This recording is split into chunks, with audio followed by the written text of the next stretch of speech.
বিসমিল্লাহির রহমানির রহিম।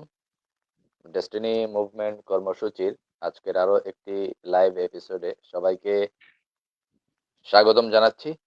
আজকে আমাদের প্রোগ্রামে ময়মনসিংহ থেকে যোগদান করেছেন আমাদের double centurion PhD destiny 2000 limited জনাব এ.কে.এম. সাদিকুর রহমান আখন্দ কিরণ। তো জনাব এ.কে.এম. সাদিকুর রহমান আখন্দ কিরণ, আপনাকে আজকের এই প্রোগ্রামে স্বাগতম জানাচ্ছি। ধন্যবাদ বুরহানুদ্দিন।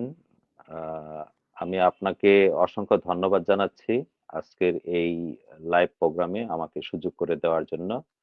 একই সাথে ময়মনসিংহের সকল যোদ্ধাদের পক্ষ থেকে আপনাকে অসংখ্য ধন্যবাদ এবং শুভেচ্ছা জ্ঞাপন করছি। জি, আপনাকেও ধন্যবাদ। আপনিও একজন যোদ্ধা, মানে আমরা সবাই যোদ্ধা, এই মুহূর্তের দুর্দিনের যোদ্ধা। এনিওয়ে, তো আমরা শুরু করবো যে এই বিষয়টা দিয়ে, যে আপনি ময়মনসিংহে খুব ডেসপারেটলি কাজ করছেন আমরা জানি।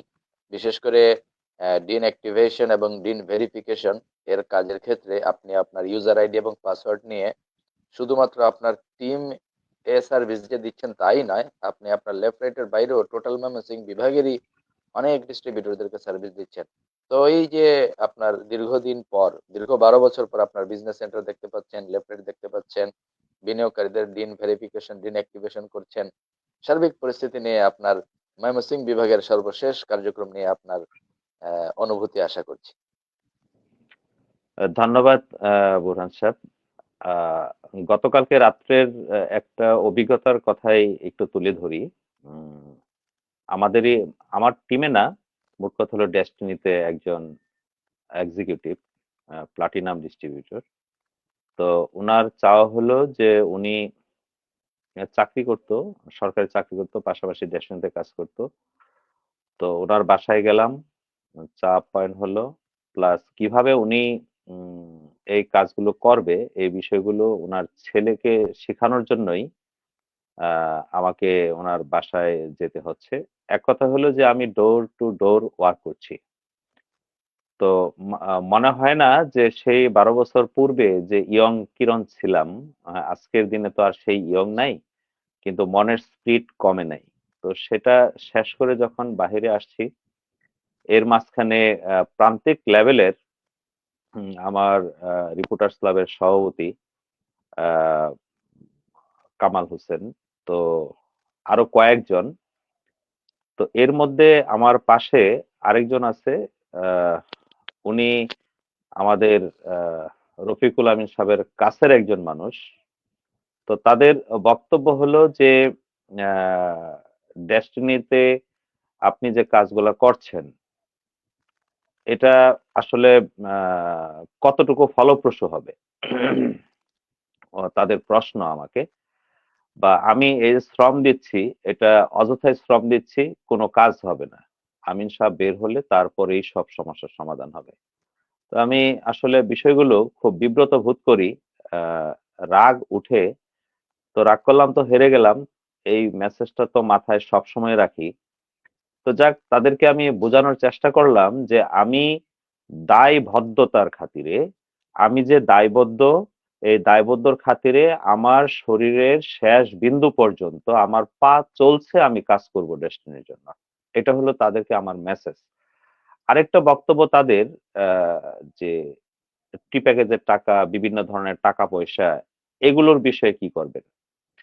তো এগুলোর বিষয়ে কি করব, আমার উত্তরটা হলো যে কোম্পানি চালু না হলে, সফটওয়্যার ডেভেলপ না হলে, প্ল্যান নিয়ে ফিল্ডে না আসলে, সেই বিষয়গুলো আপনি আপনার আইডির নামটা বলেন তো দেখি, আপনার সিএরিটা বলেন তো, কয় ভুলে গেছি। তো আমি বললাম যে আপনি যেহেতু ভুলে গেছেন, এবার আমি আমার আইডিতে ঢুকলাম, বর্তমান বিষয়গুলো দেখাইলাম। এই যে সাহসটা, এটা কিন্তু একটা বিশাল আহ, মানে ভিতরে মানে ভালো লাগা কাজ করছে আমার, মানে আমার ব্যক্তিগত কিরণের কথা বলছি। সেইখান থেকে আমার পকেট থেকে 85 টাকা চা আপ্যায়ন করে তারপরে আরেক জায়গায় আসলাম। আমার এক অ্যাসোসিয়েট ফোন দিছে, আমার ত্রিশাল থানা রামপুর ইউনিয়ন থেকে, বলতেছে বস একটা সুখবর শুনলাম। স্যারে ফোন দিছিল, মানে তার আপলাইন ফোন দিছিল, সেও আমার টিমেরই এক্সিকিউটিভ, সিলভার এক্সিকিউটিভ। তো আমি এক দোকানের সামনে আমারই রিলেটিভ, সেও ডিস্ট্রিবিউটর, 3টা টি প্যাকেজের মালিক, 5,000 টাকা 15,000 টাকার 3টা টি প্যাকেজের মালিক। তো ওইখানে আমি বলতেছিলাম যে আব্দুল্লাহ, ডেস্টিনি তো চালু হয়েছে, এখন ডিন অ্যাক্টিভেশনের জন্য তোমার একটা ইমেল নাম্বার তুমি তৈরি করো, আর যদি না পারো তাহলে একটু ত্রিশাল আসো, তোমার ভোটার আইডি সহ আমি খুলে তোমার আইডিটা অ্যাক্টিভেশন করে দেবো। তো আমার সেই ভাইয়ের পাশে আবার আরেকজন ছিল। আমি কথা শেষ করা মাত্রই সে আমাকে প্রশ্ন করলো যে ভাই, আপনি তো ডেস্টিনিতে, আহ, তো ডেস্টিনির প্রসঙ্গ নিয়ে সে নেগেটিভ কিছু বলতে যাচ্ছে, আমি বুঝতেছি। তো আমি বললাম আসলে তুমি যে প্রশ্নটা আমাকে করতে চাচ্ছ, আমি এখানে বসে থেকে তো আসলে হবে না, দাঁড়ায় থাকে তো আসলে উত্তরটা দেওয়া যাবে না, তাহলে আমাকে একটু বসতেই হবে। তো যাক, সেখানে আরো 1 ঘন্টা বসলাম। তার বাবা একজন টি প্যাকেজের মালিক, 1 লাখ কত টাকার, 45 লাখ না 1,45,000 টাকার সে প্যাকেজ কিনছিল। তো আমি বললাম যে তুমি আমার তোমার বাবা আমার টিমে থাকুক আর না থাকুক সেটা বড় কথা না, তোমার কাছে যে কাগজগুলো আছে একটা ফটোকপি আমাকে দিও, পরবর্তী সময় তোমার টাকাগুলো রিটার্নের জন্য কারো কাছে যেতে হবে না, পরামর্শের জন্য তুমি আমার কাছে চলে আসো। তো এই প্রতিনিয়ত আমাকে ফেস করতে হচ্ছে। তো যাক, আমার কাছে আমি খুব এনজয় করছি তাদের নেগেটিভ ধারণাগুলো। সে ডেস্টিনি থেকে একবারে বের হয়ে যেতে চায়। তো আমি তাকে বললাম যে তুমি তো একজন ব্যবসায়ী মানুষ, লেখাপড়া শেষ করে বাবার ব্যবসাটাই দেখাশোনা করতেছো, তুমি ব্যবসা করো আর না করো সেটা সময়ে বলে দিবে, সেটা আমি এখন বলবো না। তো সার্বিক বিষয়ে আমি তাকে তুলে ধরলাম। সে তার টাকাগুলো, তার ভাষ্য হলো যে আমি যেন আমার টাকাগুলো ফেরত পাই। আমি বললাম যে তুমি 100% নিশ্চিত থাকো, অবশ্যই টাকা ফেরত পাবে। শুধু তুমি না, তুমি 1,35,000 টাকা দিছো, আর আমি কিরণ আমার জীবন যৌবন সময় অর্থ সমস্ত কিছু এই ডেস্টিনির জন্য বিনিয়োগ করছি। তাহলে তুমি বেশি সাফারার নাকি আমি বেশি সাফারার? তুমি বেশি কষ্ট, টাকার জন্য কষ্ট করতেছো না আমি বেশি কষ্ট করতেছি? তো যাক, শেষ পর্যন্ত নামটা, ওর নাম হলো জনি, এলাকারই ছোট ভাই, ত্রিশাল থানাধীন তাদের বাড়ি। তো আসলে এক কথা হলো যে বুরহান সাহেব, আমি এনজয় ফিল করতেছি কাজের জন্য। ইনভাইট করতেছি, আমার বিশ্বাস এই ময়মনসিংহ থেকে 5ই জানুয়ারি আমাদের যে প্রতিষ্ঠা বার্ষিকী, সেখানে শত শত মানুষ উপস্থিত থাকবে, এটাও আমার বিশ্বাস। তো এই হলো আমার সংক্ষিপ্ত উত্তর। জি বুরহান সাহেব। জি, ধন্যবাদ। আপনার কথাটা শুনে মানে আমার নিজেরও খুব ভালো লাগছিল বিষয়টা এরকম যে আসলে ওই যে পূর্বের মতো করে আবারও ওই যে এক ধরনের উৎসাহ উদ্দীপনা। আপনি তো আসলে বয়সে আপনি মানে কিছুটা বয়স হয়ে গেল, মানসিকভাবে যে আপনি যে সেই 18 বছরের ইয়াং আছেন এটা আমরা আপনার সাথে মিশি বিধায় জানি। অতএব আপনার সম্পর্কে আমাদের স্পষ্ট ধারণাই আছে, এবং আপনি যে পুরো ডিভিশনটাকে যে আসলে গরম করে ফেলছেন এতে কোনো সন্দেহ নাই। আপনাকে ধন্যবাদ। এই যে আমি আমাদের যারা পিএইচডি এক্সিকিউটিভ আছেন, আমি আপনাদের কাছে অনুরোধ করব আপনারাও এভাবে কাজে নেমে পড়েন। যেমন আমাদের সিনিয়র পিএইচডি জনাব একেএম কিরণ কিভাবে তৃণমূল পর্যায়ে নেমে গেছেন এবং কাজ করছেন, এটা দেখে আমাদের কিন্তু এখান থেকে মেসেজ নেওয়ার অনেক কিছুই আছে। তো আসলে আপনার প্রতি আবারও কৃতজ্ঞতা প্রকাশ করছি যে সেই ক্রান্তিকালীন সময় থেকে এখনো পর্যন্ত যেভাবে আপনি প্রতিষ্ঠানকে সাপোর্ট দিয়ে যাচ্ছেন, আপনাকে অশেষ ধন্যবাদ। এবং আমরা আশা করি আপনার ছোঁয়ায় এবং আপনার কর্মদক্ষতার প্রভাবে অচিরেই ময়মনসিংহের কার্যক্রম আরো গতিশীল হবে এবং ডেস্টিনি আরো উপকৃত হবে ইনশাআল্লাহ।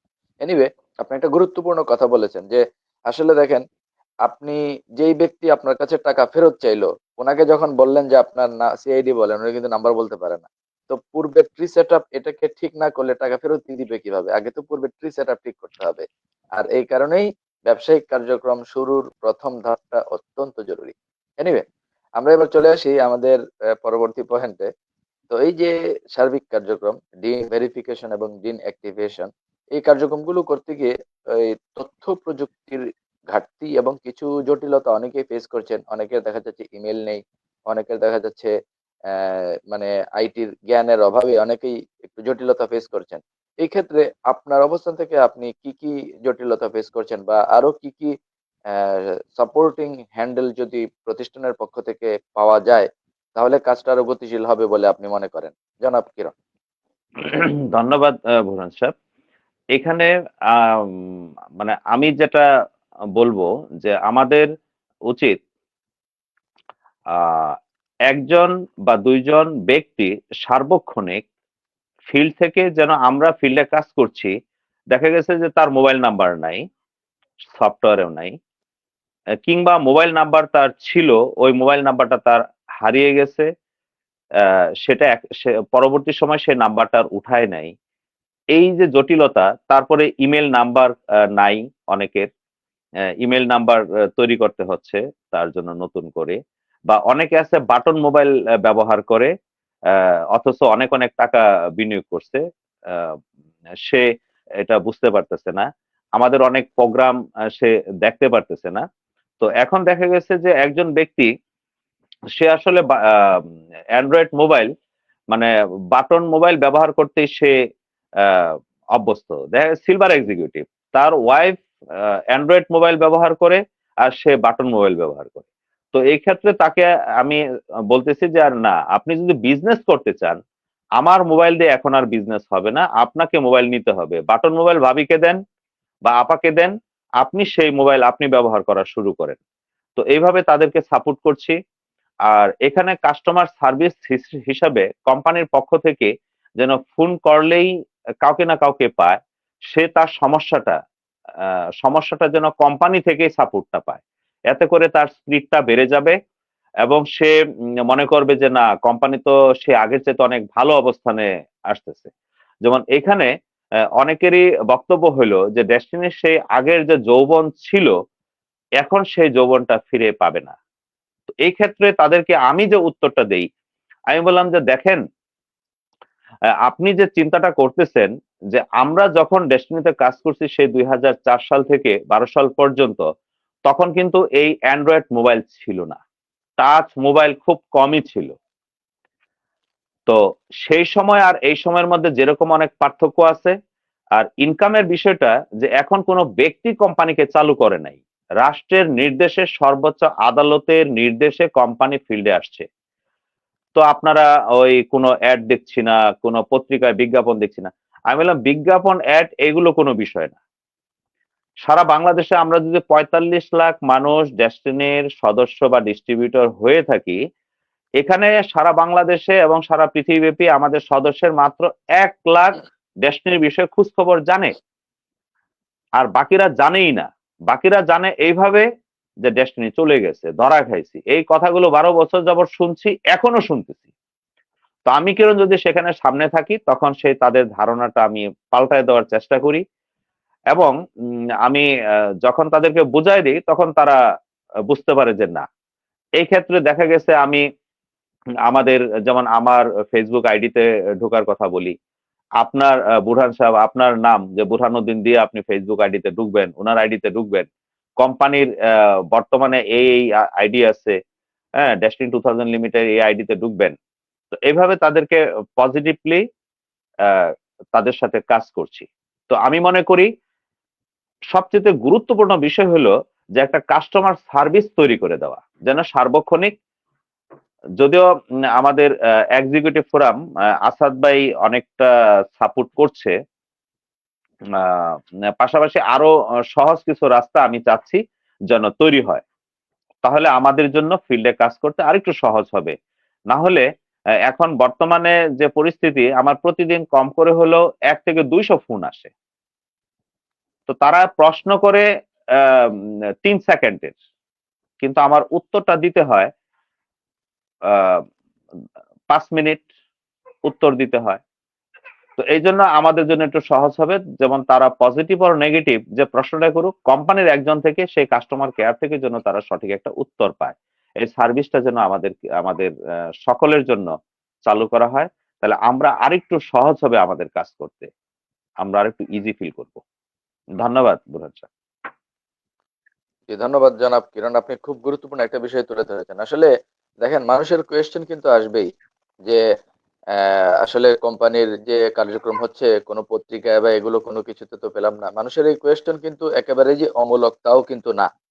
মানে আমি আজকের আপনার এই বক্তব্যের সাথে আমি একমত পোষণ করব। আমিও একজন বিনিয়োগকারী হিসেবে আমি মালিক পক্ষের কাছে অনুরোধ করব, হাইকোর্ট নিযুক্ত বোর্ডের কাছে অনুরোধ করব যে আমাদের আসলে কার্যক্রম যে চলছে, ঠিক আছে, এটাকে একটা অফিসিয়াল প্ল্যাটফর্ম বা অফিসিয়াল একটা অবকাঠামোতে রূপদানের জন্য আমাদের আসলে পত্রিকায় একটা বিজ্ঞাপন দেওয়াটা অত্যন্ত জরুরি।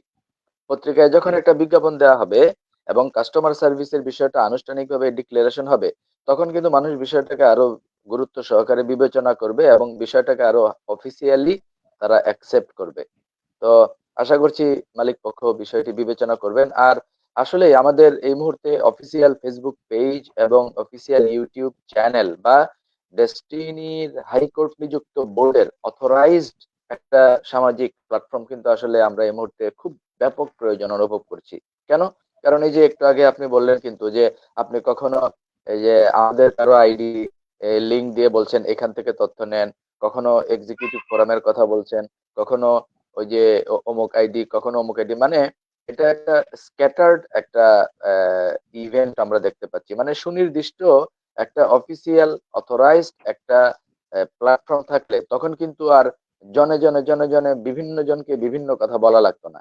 একটা স্পেসিফিক এবং সুনির্দিষ্ট একটা অনলাইন প্ল্যাটফর্ম যদি সিলেক্টেড করা থাকতো এবং সেটা হাইকোর্ট অ্যাপয়েন্টেড যেই পরিচালনা পর্ষদ তাদের অথরাইজেশনের মাধ্যমে যদি একটা সিলেক্টেড প্ল্যাটফর্ম থাকে, সুনির্দিষ্ট প্ল্যাটফর্ম থাকে, তাহলে আর জনে জনে এটা দেখেন, ওইটা দেখেন, সেটা দেখেন, ওই জায়গায় দেখেন, অমুকের কথা শুনেন, তাইলে কিন্তু আর এত এত বিভ্রান্তি তৈরি হয় না। এবং সুনির্দিষ্ট একটা জায়গা থেকে মানুষ একটা অফিসিয়াল বক্তব্য পেতে পারে। যেমন দেখেন, আমি আপনি এখন যে কথাগুলো বলছি এগুলো কিন্তু আমরা বিনিয়োগকারী হিসেবে দুজন বসে কথা বলছি, that's not an official statement. কিন্তু ইয়েস। যখন যখন হাইকোর্ট তার বোর্ডের অথরাইজেশনে একটা অনলাইন প্ল্যাটফর্ম ডেভেলপ করবে, তখন এটা হবে সুপ্রিম অথরিটি এবং সর্বোচ্চ গ্রহণযোগ্য অনলাইন প্ল্যাটফর্ম। আশা করছি বিষয়টি মালিক পক্ষ গুরুত্ব সহকারে বিবেচনা করবে। ধন্যবাদ। তো আমি এবার একটু অফ দ্য টপিকসে একটা বিষয় আলোচনা করি। আমাদের 5 তারিখের প্রতিষ্ঠা বার্ষিকীর প্রোগ্রামকে কেন্দ্র করে অনেকেই কিন্তু অ্যাটেন্ড করতে চাচ্ছেন, কিন্তু ওই যে তথ্য প্রযুক্তির বিভিন্ন জটিলতায় আমি এরকম মানে প্রচুর ইনফরমেশন আমার কাছে আসছে, হোয়াটসঅ্যাপে, মেসেঞ্জারে, ফেসবুকে, বিভিন্ন ভাবে, বিভিন্ন মাধ্যমে। অনেকেরই প্রশ্ন, একই প্রশ্ন, যে আমার তো এই জটিলতাটার কারণে আমি আইডি আবেদন করতে পারতেছি না, তাহলে তো আমি প্রতিষ্ঠা বার্ষিকীতে অ্যাটেন্ডও করতে পারতেছি না। কারো সমস্যা এই যে ধরেন ব্যাংক অ্যাকাউন্ট নাই, কারো আবার সমস্যা ইমেল নাই, কারো আবার সমস্যা ধরেন আপনার ওই যে 200 মোবাইল জিবি নাম্বার নাই। মোবাইল নাম্বার নাই, কারো আবার ধরেন বিকাশের প্রবলেম, কারো আবার ধরেন 200 জিবির নিচে ছবি আপলোড করতে পারতেছে না, মানে ছবি কিভাবে জিপ করে ছোট সাইজ কমায় নিতে হয় এটা অনেকে জানতেছে না। তো তাই না? সার্বিক কারণে এনএফসি কার্ডের আবেদনটা করার ক্ষেত্রে অনেক জটিলতা ফেস করলেও প্রোগ্রামে অ্যাটেন্ড করতে কিন্তু অনেকেই আগ্রহী। তো এই জাতীয় প্রবলেম আপনার ডিভিশনে আপনি কি ফেস করছেন কিনা এ ব্যাপারে একটু জানতে চাই, জানাব কিরণ। অবশ্যই খুব গুরুত্বপূর্ণ একটা প্রশ্ন করছেন। এই এনএফসি নিয়ে তো আমার মাথায় এনএফসি হয়ে গেছে, মানে ডাউন হয়ে গেছে।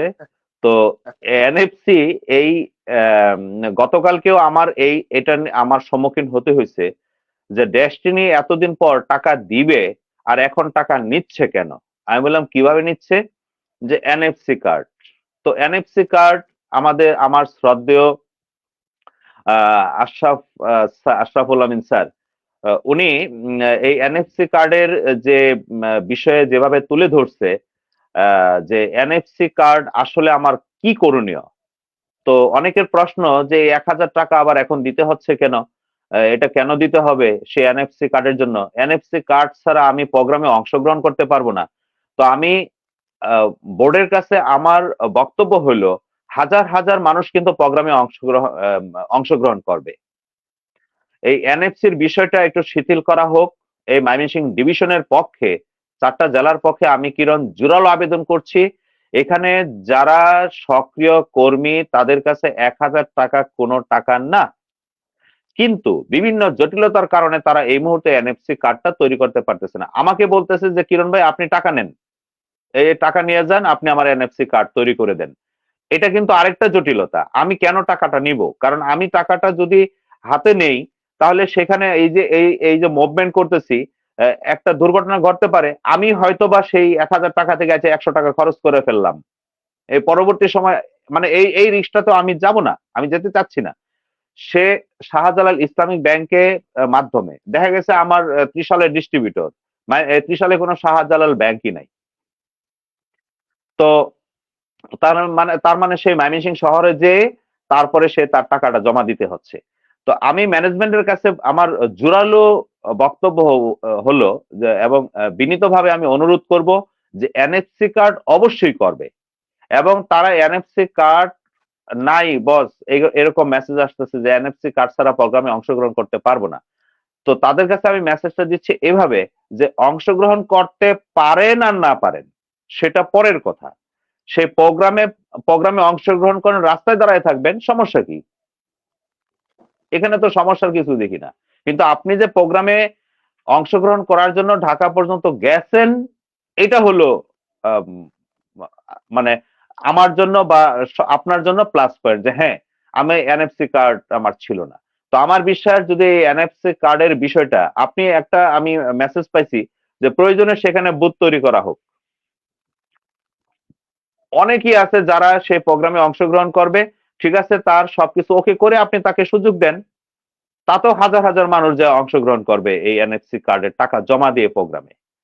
তো এখানে আসলে কোনো আমি বলবো যে এটা এক ধরনের একটা চাপের মধ্যে রেখে প্রোগ্রামে অংশগ্রহণ করার জন্য বার্তা দিচ্ছেন। দরকারটা কি? এরা দীর্ঘ ১২ বছর যাবৎ ছিল, এখনো আছে, ভবিষ্যতেও থাকবে। আর যারা থাকে নাই, যারা থাকবে না, তাদের এনএফসি কার্ড কেন? তাদেরকে যদি উল্টা আরো ১০০ এনএফসি কার্ডের টাকা দেওয়া ম্যানেজমেন্ট দেয়ও, তাহলেও তারা কামব্যাক করবে না ডেস্টিনি 2000 লিমিটেডে। এখানে এরকম জনাব অনেকে। কিরণ, আমি জাস্ট জি। একটা বিষয় একটু যুক্ত করি। আসলে ধরেন টাকা দিতে কিন্তু কারোরই আপত্তি নাই। মানে বিষয়টা যদি এরকম হয় যে ধরেন কেউ প্রোগ্রামে অ্যাটেন্ড করার ক্ষেত্রে উনি এনএফসি কার্ডের টাকা ওই প্রোগ্রামের যে প্রোগ্রাম স্থলে যদি বুথ স্থাপন করা হয়, উনি ওইখানে তার টাকাটা জমা দিয়ে তার নাম, সিআইডি নাম্বার, ডিন নাম্বার দিয়ে উনি প্রোগ্রামে অ্যাটেন্ড করে ফেললো। এরপরে ডিন অ্যাক্টিভেশন ২ দিন ৩ দিন পরে হোক, সমস্যা নাই, কিন্তু প্রোগ্রামটাতে তো সে অ্যাটেন্ড করতে পারলো। এরকম একটা অপশন যদি করা হয় ইয়েস। তাহলে কিন্তু প্রচুর প্রচুর লোক কিন্তু তাহলে প্রোগ্রামে আসতে পারবে বলে আমি মনে করি। জি, জনাব কিরণ। জি। খুব সুন্দর একটা বিষয় তুলে ধরছেন যে ঠিক আছে, দরকার নাই আমার সিআইডি। অনেক আছে তারা সিআইডি এখনো বলতে পারে না, তার আইডি কার্ড নাই, সমস্যা নাই, তার নাম সিআইডি সে দিতে মোবাইল পারুক, শো নাম্বার, করতে পারুক, বা মোবাইল মোবাইল নাম্বার। নাম্বার লিখে। হ্যাঁ, মোবাইল নাম্বার, মোবাইল নাম্বার দিয়ে সে তার টাকাটা জমা দিয়ে আসুক, সে প্রোগ্রামে অংশগ্রহণ করুক। মানে সহজ একটা রাস্তা তৈরি করে দেওয়া হোক। আর আস্তে আস্তে এই মানুষগুলো, এই প্রযুক্তি বিষয়গুলো তাদের কাছে সহজ হয়ে যাবে ব্যবহার করতে করতে। তো এই হলো আমার মেসেজ আর কি, বুরহান সাহেব। জি, ধন্যবাদ। আমরা মালিক পক্ষের কাছে আপকামিং যে প্রতিষ্ঠা বার্ষিকী, এই প্রতিষ্ঠা বার্ষিকীকে কেন্দ্র করে মালিক পক্ষের কাছে, বিশেষ করে হাইকোর্ট নিযুক্ত বোর্ডের কাছে, এবং আরো স্পেসিফিক ভাবে বললে আমাদের বর্তমানে যিনি লিডিং রোল প্লে করছেন, আমাদের ডিস্ট্রিবিউটর বান্ধব নেতৃত্বের অধিকারী জনাব আশরাফুল আমিন, আপনার প্রতি আমরা বিনীতভাবে একটা বিষয়ে আবেদন করতে চাই। সেটি হচ্ছে যে আমাদের প্রযুক্তিগত তথ্যের এবং জ্ঞানের অভাবে আমাদের অনেক ডিস্ট্রিবিউটর ওনারা এনএফসি কার্ডের অনলাইন আবেদনটা করতে পারছেন না, কিন্তু তারা কিন্তু প্রোগ্রামে অ্যাটেন্ড করতে আগ্রহী। সেক্ষেত্রে প্রোগ্রামের শুরুতেই প্রোগ্রাম স্থলে একটা বুথ ওপেন করা হোক, যেখানে আমাদের ডিস্ট্রিবিউটররা এসে এনএফসি কার্ডের টাকা জমা দিবে এবং তার সংশ্লিষ্ট তথ্যাদি জমা দিয়ে সে প্রোগ্রামে অ্যাটেন্ড করবে, এবং প্রোগ্রাম শেষে ২ ৩ ৪ ৫ দিন পরে প্রয়োজনে তার ডিন অ্যাক্টিভেশন হোক। এক্ষেত্রে একসাথে দুটো কাজ হবে। প্রথমত, প্রতিষ্ঠানের পক্ষ থেকে প্রতিষ্ঠানের একটা ফিনান্সিয়ালি সাপোর্ট পাবে। দ্বিতীয়ত, প্রযুক্তিগত জ্ঞানের অভাবে অনেকেই যারা প্রোগ্রামে অ্যাটেন্ড করতে পারছিলেন না, তারাও প্রোগ্রামে অ্যাটেন্ড করতে পারবেন। আমাদের কিন্তু টাকা প্রদানের ক্ষেত্রে সমস্যা নেই। অনেকেই কিন্তু টাকা নিয়ে বসে আছেন। যেমন জনাব কিরণও কিন্তু বলেছেন। অনেকেই বলছে যে, "বস আপনি টাকা নিয়ে যান। কিন্তু আমাকে প্রোগ্রামটা অ্যাটেন্ড করতে দেন।" বাট অনলাইনে আবেদনের বিষয়টার পাশাপাশি যদি শুধুমাত্র বুথে টাকা জমা দেওয়ার মাধ্যমে ডিন এবং সিআইডি নাম্বার নিজের তথ্য জমা দিয়ে প্রোগ্রামে অ্যাটেন্ড করার সুযোগটা করে দেওয়া হয়, আমি বিশ্বাস করি আমাদের প্রতিষ্ঠানও যেমন সাপোর্ট পাবে, পাশাপাশি উপস্থিতিও অনেকটা বৃদ্ধি পাবে। এক্ষেত্রে আমাদের সংশ্লিষ্ট কর্তৃপক্ষ, হাইকোর্ট নিযুক্ত বোর্ড এবং অনারেবল ম্যানেজিং কোঅর্ডিনেটর জনাব আশরাফুল আমিন, আপনার প্রতি আমরা বিষয়টির সদয় বিবেচনা করার আহ্বান করছি। ধন্যবাদ। আমরা আজকের আলোচনার সর্বশেষ পয়েন্ট দিয়ে আলোচনা শেষ করব। জনাব কিরণ, আমরা 5ই জানুয়ারি যে প্রতিষ্ঠা বার্ষিকীর প্রোগ্রাম হতে যাচ্ছে, এটা আমরা শুনতে পেরেছি বড় পরিসরেই হবে এবং খুব জমকালো পরিসরেই করার প্রস্তুতি নিচ্ছে প্রতিষ্ঠানের পক্ষ থেকে হাইকোর্ট নিযুক্ত বোর্ড, এবং যারা দায়িত্বশীল আছেন ওনারাও খুব সিরিয়াসলি এই মুহূর্তে কাজ করছেন। আলিস সেন্টারেও প্রচন্ড ব্যস্ততা চলছে। তো সার্বিক পরিস্থিতি ঘিরে এই 5ই জানুয়ারির প্রোগ্রাম এবং এই প্রতিষ্ঠা বার্ষিকীর প্রোগ্রামকে ঘিরে বিনিয়োগকারী হিসেবে আপনার, আপনাদের বা আপনার ডিভিশনাল অ্যাক্টিভিটিস এর সাথে সম্পৃক্ত ব্যক্তিদের পক্ষে আপনাদের প্রত্যাশা। আহ, ধন্যবাদ বুরহান সাহেব। খুব সুন্দর একটা বিষয় তুলে ধরছেন বা প্রশ্ন করছেন। আমি এ পর্যন্ত 5ই জানুয়ারি মানে আমাদের প্রতিষ্ঠা বার্ষিকীতে অংশগ্রহণ করার জন্য, যেমন আমার ময়মনসিংহ থেকেই শত শত, এটা আমি গুণে বলতে পারবো না যে 1000 2000 মানুষ উপস্থিত থাকবে, এটা বলা সম্ভব না। তবে প্রচুর পরিমাণ ডিস্ট্রিবিউটর এই ময়মনসিংহ থেকে এই প্রোগ্রামে অংশগ্রহণ করবে, এটা এটা আমি বিশ্বাস করি এবং সেই মেসেজগুলো পাচ্ছি, ফোনগুলো পাচ্ছি, এবং তাদেরকে বলে দিচ্ছি যে সবাই যার তার মতো সেই প্রোগ্রামে অংশগ্রহণ করার জন্য। এবং আমাদের যে হল রুমে প্রোগ্রামটা হবে, সময়, হল রুম, এই বিষয়টাও আমরা ফেসবুকে একটু প্রচারটা যেন আমরা বেশি করি। যেমন সাপোজ যদি আজকে যে 5 তারিখের যে প্রোগ্রামটা হবে এতটা থেকে এতটা পর্যন্ত, এই সময়টা যেন আমরা এখন থেকেই প্রচারটা কমপক্ষে ফেসবুকের মাধ্যমেও যদি আমি প্রচারটা শুরু করি, তাহলে কিন্তু আমাদের প্রচার হয়ে যাবে। যেমন আমি আমার আইডি থেকে একটা পোস্ট করলেও হয়ে যাবে। তো আমি চাচ্ছি যে সেটা ম্যানেজমেন্ট থেকে সে কিংবা সে আশরাফুল আমিন স্যারের আইডি থেকে একটা প্রচার আসুক ফেসবুকে, এতেও কিন্তু ভালো একটা সাড়া পাবো আমরা। আর আরেকটা বিষয় আমি বলতে, মানে এটা আমি এর আগে বলতে চাইছিলাম কিন্তু স্কিপ করে গেছি, সেটা হলো একটু এই এনএফসি কার্ডের ব্যবহার কার্যকারিতাটা আমাদের একটু লিখিত আকারে একটু পোস্ট করা ফেসবুকে, যে আসলে এনএফসি কার্ডের আমরা কি কি সুবিধাটা পাচ্ছি। এটা যদি লিখিত আকারে পোস্ট করা হয় তাহলে অনেক লোকজনই কিন্তু জেনে যাবে। এবং সংক্ষিপ্ত আকারে যদি সেই লেখাটা, যে শুধু এনএফসি কার্ডের ব্যবহার, কেন এনএফসি কার্ড প্রয়োজন। এখানে অনেকেরই প্রশ্ন যে কোম্পানি শুরু করার পূর্বেই 1000 করে টাকা নিচ্ছে। গতকালকে আমাকে একজন প্রশ্নই করছে, বস যদি 1 লাখ মানুষ 1000 করে টাকা দেয় তাহলে কতগুলো টাকা যাচ্ছে। আমি বললাম যে এটা আপনি হিসাব করে আমাকে অ্যামাউন্টটা বলেন না, ধরেন 1 কোটি টাকায় যাচ্ছে, তো এতে আপনার সমস্যাটা কি? আপনি কি দিবেন? আপনি তো কোম্পানির ডিস্ট্রিবিউটরই না। তাহলে আপনি যে আমাকে প্রশ্ন করলেন, আমি তো এনএফসি কার্ড করতে আমার কোনো আপত্তি নাই, আমি করছি, কারণ এখানে আমার শ্রম জড়িত, এখানে আমার সমস্ত কিছু বিনিয়োগ করা। তো এই 1000 টাকা এটা তো কোনো বিষয় না। আমার একটা আইডি থেকে প্রতি মাসে 50,400 টাকা আমি ইনকাম করছি, এখনো করবো ইনশাল্লাহ। তো এটা এটা আমার এনএফসি কার্ড, আমার কোনো ভিজিটিং কার্ড লাগতেছে না। আমি বিভিন্ন জায়গায় মার্কেট করব, বাজার করব, যা কিছু করব, মানে এই সবকিছুই এই এনএফসি কার্ডের ভিতরে। তো যাক, সমস্যা নাই, একটু অপেক্ষা করেন।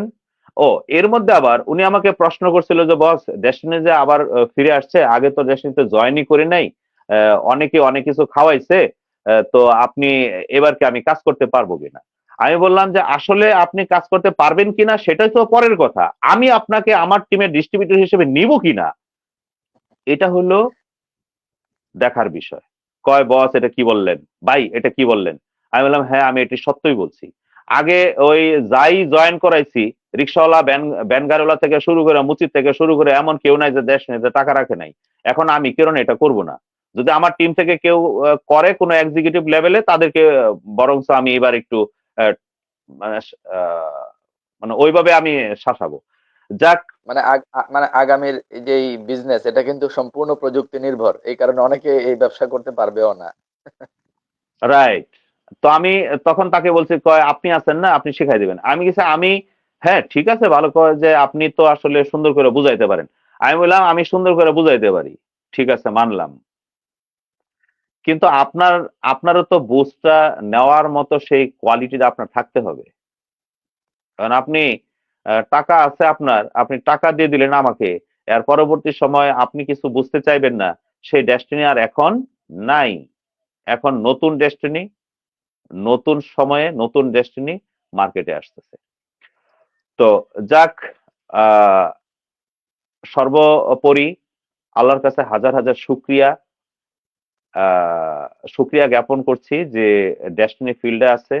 এটা হলো সবচেয়ে বড় কথা। যেমন প্রায় সময় আপনার ভাবির সাথে এই বিষয়ে তর্ক হয় যে একমাত্র আমিই নাকি ডেস্টিনি নিয়ে কথা বলি, আর কেউ বলে না। তো আমি তাকে এটাই বললাম যে দেখো, আসলে আমি ডেস্টিনি নিয়েই কথা বলি, কারণ এক কিরণ 1000 কিরণের তৈরি তৈরি হবে। এই এক কিরণ দিয়ে 1000 কিরণ তৈরি হবে, এই 1000 থেকে 1,00,000 কিরণ তৈরি হবে, এটাই এই সিস্টেম। তো যাক, আমিই বলবো, সমস্যা নাই, কবরে যাওয়ার আগ পর্যন্তই বলবো। তা উপরওয়ালার কাছে হাজার হাজার কোটি কোটি শুক্রিয়া জ্ঞাপন করছি যে আল্লাহ তাআলা আমাদেরকে ফিল্ডে আসার রাস্তা তৈরি করে দিচ্ছে। কোম্পানিতে যারা আহ, জেলখানায় আছে, যারা দেশের বাইরে আছে, তারা আবারও ডেস্টিনিতে সকলেই আসুক, কাঁধে কাঁধ মিলে আমরা সামনে অগ্রসর হই। ডেস্টিনি আমার টাকা নিয়ে গেছে, মানুষের যে বক্তব্যটা।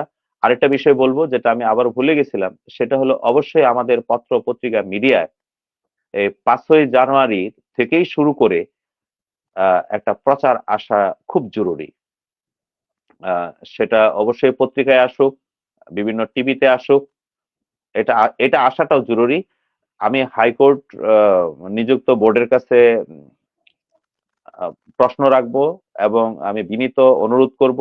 পাশাপাশি আমাদের ডিস্ট্রিবিউটরদের যে এখন গাইডলাইন, যে জাহাজ, যে নাবিক আশরাফুল আমিন স্যারকে আমি বলবো যেন পত্রিকায়, টিভিতে এই 5 তারিখ থেকেই একটা প্রচার দেওয়া হয়।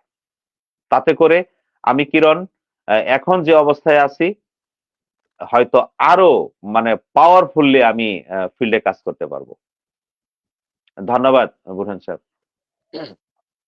জি, ধন্যবাদ। এনএফসি কার্ড সম্পর্কে একটা ছোট্ট ধারণা দেই, আমি যতটুকু বুঝতে পেরেছি কেন আমাদের এনএফসি কার্ডটা দরকার। দেখেন, আপনি যখন এনএফসি কার্ডের আবেদনের ব্যাপারটা আসলো, এভাবে আপনি কথা বলতে পারেন ডিস্ট্রিবিউটর, আমি যেভাবে কাউন্সিলিং করি আর কি। কিরকম, এই যেমন ধরেন এই এনএফসি কার্ডের মেয়াদটা হলো 5 বছর। আচ্ছা, কত? 999 5 টাকা, বছর। মানে ধরেন 1000 টাকা। 1000 টাকা। এখন ধরেন এই 5 বছরে আপনি ধরেন সিলভার থেকে গোল্ড হলেন। এখন আপনি যদি ম্যানুয়াল কার্ড বানান, তাহলে আপনি সিলভার এক্সিকিউটিভ হওয়ার পরে যখন গোল্ড হলেন, নতুন করে আবার কার্ড বানাইতে হবে না? হবে। বানাইতে হবে। কিন- কিন্তু এই এনএফসি কার্ড যেটা, এটা কিন্তু লাইভ, মানে জীবন্ত। আপনি যখন গোল্ড হবেন, আপনার সার্ভারে যখন আপনি গোল্ডের স্টেটমেন্টটা জেনারেট হয়ে যাবে, অটোমেটিক্যালি আপনার আইডিতে ওই তথ্যটা কি হয়ে যাবে? আপডেট হয়ে যাবে। জেনারেট হয়ে যাবে, আপডেট হয়ে যাবে। আপডেট হয়ে যাবে। আপনি যখন প্লাটিনাম হবেন, মানে আপনার পদবি পরিবর্তনের সাথে সাথে আপনার আইডি কার্ডের আপডেট গুলো কিন্তু কি চেঞ্জ হতে থাকবে। তাহলে আপনি খেয়াল করে দেখেন, আপনি যদি এরকম কোনো একটা লাইভ আইডি কার্ড না নেন, আপনি যদি নরমাল আইডি কার্ডের ব্যাপারটা চিন্তা করেন অতীতের, তাহলে 5 বছরে যতবার ডেজিগনেশন চেঞ্জ হচ্ছে, আপনার কতবার আপনার আইডি কার্ড করা লাগতো, সেই হিসাব করলে 5 বছরে 1000 কেন, আমার তো মনে হয় 5-6 হাজার টাকা আইডি কার্ডের পিছনে খরচ হয়ে যেত। এটা হলো নাম্বার এক। নাম্বার দুই, আমাদের এই প্রতিষ্ঠানের এনএফসি আইডি কার্ডের সাথে অ্যাডজাস্ট থাকবে যতগুলো প্রতিষ্ঠানের সাথে আমাদের চুক্তি হবে, ততগুলো প্রতিষ্ঠানের সার্ভারে। এখন সে ফর এক্সাম্পল, আমাদের কোম্পানির সাথে ধরেন 1000 কোম্পানির চুক্তি হলো। তো ওই 1000 কোম্পানির সার্ভারের সাথে এই আইডি কার্ডের কিন্তু কানেকশন থাকবে। এখন এই 1000 কোম্পানির ডিসকাউন্ট বা প্রোডাক্ট সার্ভিসটা নিতে গেলে আপনার তো এই কার্ড ছাড়া আপনি হবেও না। যেমন সে ফর এক্সাম্পল ধরেন স্বপ্নের সাথে চুক্তি হলো, সে ফর এক্সাম্পল ধরেন আগুরার সাথে চুক্তি হলো, সে ফর এক্সাম্পল ধরেন আপনার যে কোনো অনেক প্রতিষ্ঠানের সাথে চুক্তি হলো। এখন আপনি যদি এই কার্ডটা না করেন, তাহলে তো ওই চুক্তিটা যে করেছে প্রতিষ্ঠান, এই প্রতিষ্ঠানের সাথে আপনি তো ওই ফ্যাসিলিটিসটা নিতে পারবেন না।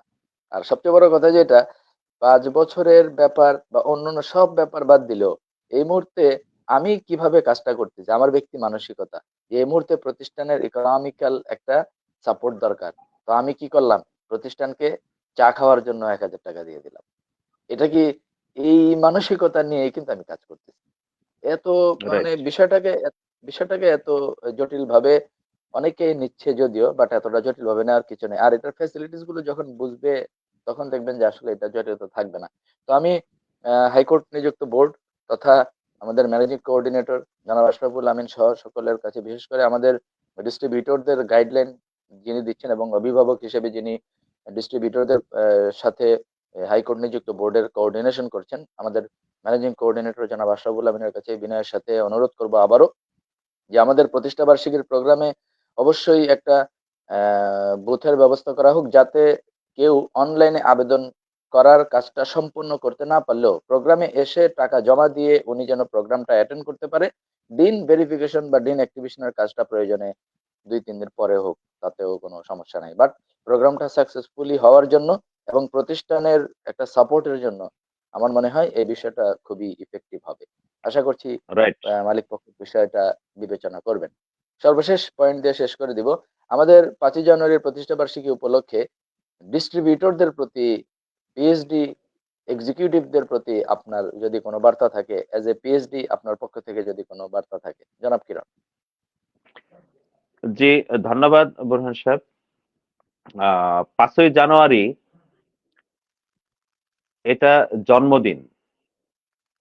এখানে ডিস্ট্রিবিউটরদের উৎফুল্লতা এরকম দেখতেছি, যে সে মনে করতেছে যে তার নিজেরই জন্মদিন বা গুরুত্বপূর্ণ একটা কিছু তার মধ্যে।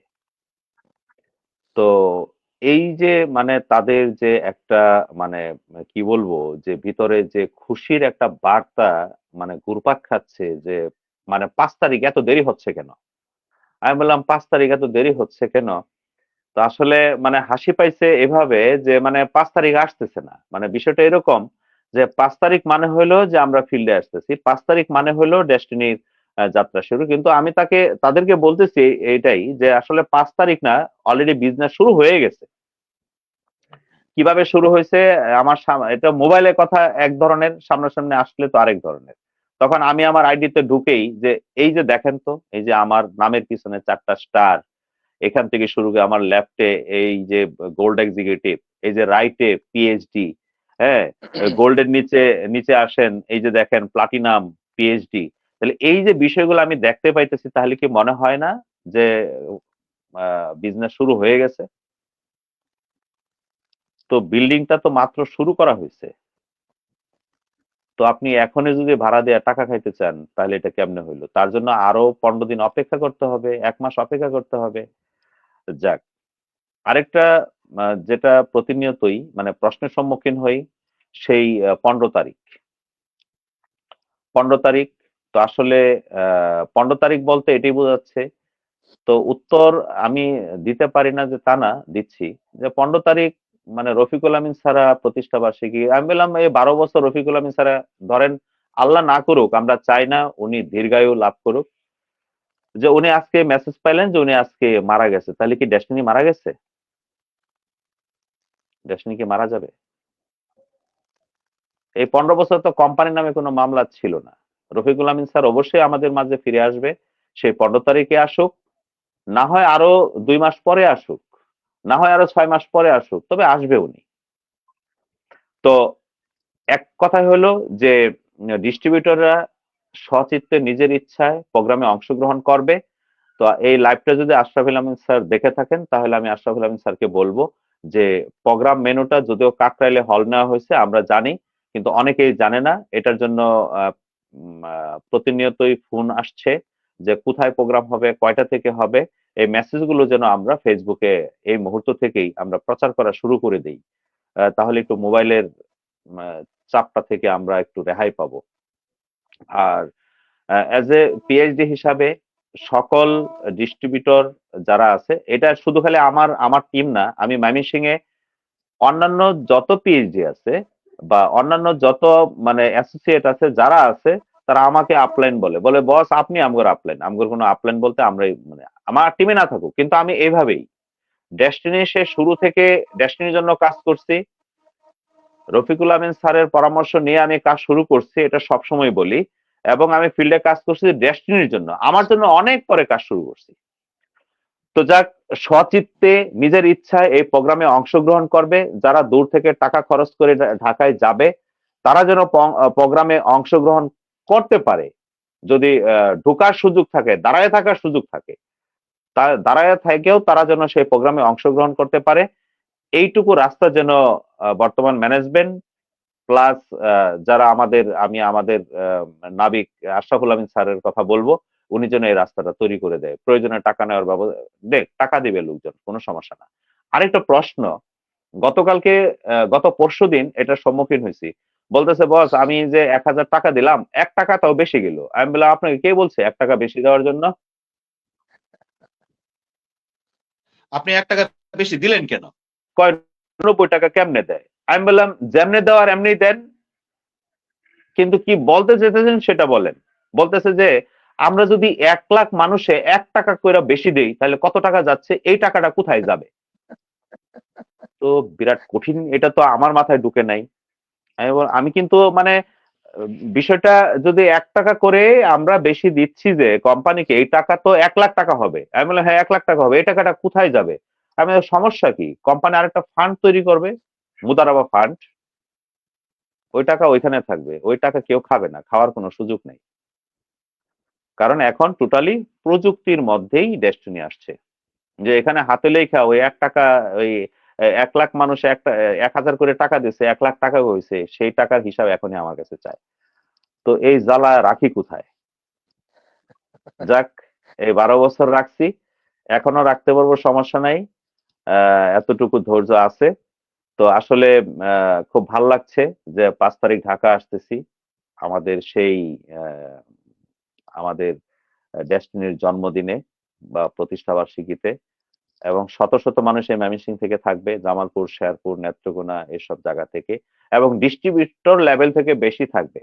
পিএইচডি, এক্সিকিউটিভ, এদের চাইতে ডিস্ট্রিবিউটর লেভেল থেকে বেশি থাকবে।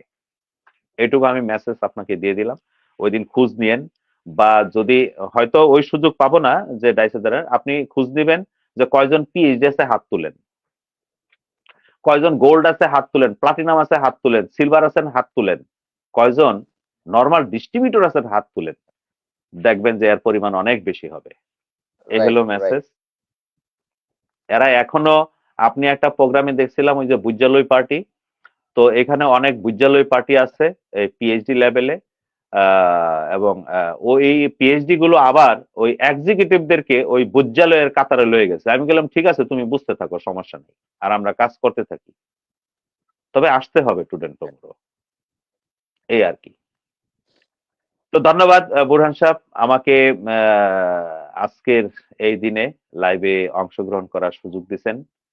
কথা হয়তো সেই 5 তারিখের পরেই বলবো। এতদিন যেন এই 5 তারিখ পর্যন্ত যেন সুস্থ থাকি, ভালো থাকি, আর নিজের চোখে দেখে যেতে চাই যে ডেস্টিনি ফিল্ডে সেই কাজ করছে। মানুষকে যেন বলতে পারি ডেস্টিনি কোনোদিনও যায় নাই, কোনোদিন কোনোদিন গেছেও না। তবে যারা যাওয়ার তারা চলে গেছে, ডেস্টিনি এই দেশেই আছে, ডেস্টিনি এই দেশেই থাকবে। তো এর মধ্যে এই 5ই প্রতিষ্ঠা বার্ষিকীতে আমাদের অনেক পিএইচডি, অনেক এক্সিকিউটিভ, এবং আমার অনেক কাছের একজন মানুষ, যে নাকি তার ভয়েস, তার কণ্ঠ হাজার হাজার লাখ লাখ ছাত্র আছে, ত্রিশাল নজরুল কলেজের একজন অধ্যক্ষ, যিনি নাকি আমাকে এই 12 বছরের মাঝখানে কতবার যে আমাকে প্রশ্ন করছে, এই ডেস্টিনির বিষয়ে খোঁজখবর নিচ্ছে, এটা বলতে পারবো না। উনি এক সাইকেল দাঁড়িয়ে একজন ব্যক্তি, একজন প্রফেসর, এবং আমাদের ফুলবাড়িয়া থানার সাবেক এমএনএ এবং এমপি নজরুল ইসলাম সাহেব, উনি ওই পৃথিবী থেকে বিদায় নিছে। উনার ভাই প্রফেসর প্রিন্সিপাল, একজন প্রিন্সিপাল, ফুলবাড়িয়া ডিগ্রি কলেজের প্রিন্সিপাল ছিল, উনিও বিদায় নিছে। নজরুল কলেজের আপনার প্রফেসর আ খ ম হেলাল উল ইসলাম, উনিও এই 1 সপ্তাহ না, আজকে 6 দিন আগে এই পৃথিবী থেকে বিদায় নিছে। যে নাকি প্রোগ্রামে অংশগ্রহণ, আমার একজন পিএইচডি যে আমাকে উস্তাদ বলতো, আমাকে সবসময়, আমার টিমে না, অন্য টিমে, সেও পৃথিবী থেকে বিদায় নিছে। তো এই প্রতিষ্ঠা বার্ষিকীতে আমি ম্যানেজমেন্টের কাছে এবং যারা সেদিন উপস্থিত থাকবে হাইকোর্ট নিযুক্ত বোর্ডের কাছে, যে সেই সমস্ত আত্মার জন্য যেন ওই দিন প্রোগ্রামটা শুরু করার পূর্বে যেন আল্লাহর কাছে খাস দিলে সবার জন্য দোয়া করে তারপরে প্রোগ্রামটা শুরু করে, এইটুকু প্রত্যাশা আমি আপনার মাধ্যমে ম্যানেজমেন্টের কাছে জানাতে চাই। আর যারা আছে, জীবিত আছে কিন্তু অসুস্থ অবস্থায় আছে, তাদেরও সুস্থতা কামনা করে যেন প্রোগ্রামটা শুরু করা হয়। ধন্যবাদ বুরহান সাহেব আপনাকে। জি, ধন্যবাদ জনাব এ.কে.এম. সাদিকুর রহমান আকন্দ কিরণ। ময়মনসিংহ থেকে আপনি আমাদের সাথে যোগ দিয়েছেন এবং দীর্ঘ প্রায় ঘন্টাখানেক সময় দিয়েছেন। আপনার মূল্যবান সময় দেওয়ার জন্য আপনার প্রতিও আমরা অশেষ কৃতজ্ঞতা প্রকাশ করছি এবং আপনার হাত ধরে ময়মনসিংহ ডিভিশনের ডেস্টিনি রিলেটেড সার্বিক কার্যক্রম আরো দুর্বার গতিতে এগিয়ে চলবে, এই প্রত্যাশা আমরা রাখছি। আর বিনিয়োগকারীদেরকে বলবো যে 5ই জানুয়ারির প্রতিষ্ঠা বার্ষিকীতে আমরা দলে দলে যোগদানের মাধ্যমে আমরা এই প্রতিষ্ঠানের কার্যক্রমকে আরো গতিশীল করার লক্ষ্যে আমাদের উপস্থিতি, আমাদের শ্রম, সময়, মেধা, অর্থ দিয়ে প্রতিষ্ঠানকে আসেন আমরা সহযোগিতা করি এবং হাইকোর্ট নিযুক্ত বোর্ডের হাতকে আরো শক্তিশালী করি। আমাদের ডিস্ট্রিবিউটরকে এবং আমাদের বিনিয়োগকারীদেরকে বা আমাদের ডিস্ট্রিবিউটর লেভেলকে যারা লিড দিচ্ছেন, স্পেসিফিক ভাবে আমাদের ম্যানেজিং কোঅর্ডিনেটর জনাব আশরাফুল আমিন, ওনার হাতকে আমরা শক্তিশালী করি।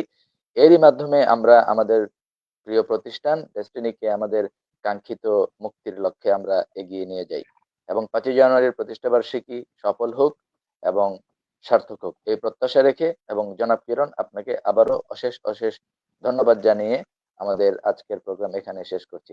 সবাই ভালো থাকবেন। আসসালামু আলাইকুম। আপনাকে অসংখ্য ধন্যবাদ।